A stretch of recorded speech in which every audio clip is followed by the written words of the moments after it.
അപ്പോൾ അടുത്ത കിർമാണി ഐറ്റം കണ്ടോളി. ഇൻവെർട്ടറിന് വേണ്ടിയിട്ട് പ്ലഗ് നമ്മൾ 2 രൂപത്തിൽ ചെയ്യും. അതിലൊരു രൂപത്തിൽ ഒരു ടെൻഷനുമില്ല.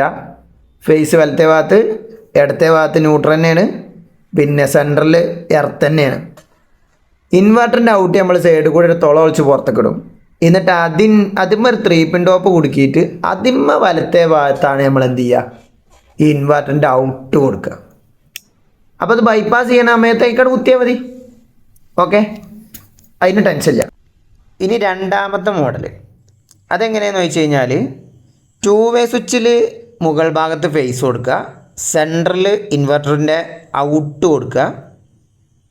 2 വേ സ്വിച്ചിൻ്റെ അടിഭാഗത്ത് ആ ഔട്ട് എടുത്തിട്ട് നേരെ പ്ലഗിൻ്റെ സെൻറ്ററിൽ കൊടുക്കുക, എർത്ത് കൊടുക്കുന്ന സ്ഥലത്ത് കൊടുക്കുക.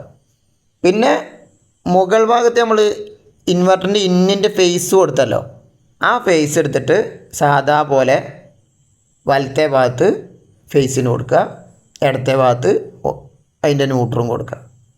ഇനി ബൈപ്പാസ് ചെയ്യാൻ വേണ്ടിയിട്ട് സ്വിച്ച് ഓൺ ചെയ്യുക, ഓഫ് ചെയ്യുക, അതാണ് പരിപാടി. ഇൻവെർട്ടർ ഇല്ലാത്ത സമയത്ത് സ്വിച്ച് ഓൺ ചെയ്ത് കൊടുത്താൽ ആ എന്ത് ചെയ്യും, ന്യൂട്രും ഇന്നും ഔട്ടും കൂടി ടച്ച് ആവും. അതോടുകൂടി ബൈപ്പാസ് ചെയ്യൽ എളുപ്പമാവും.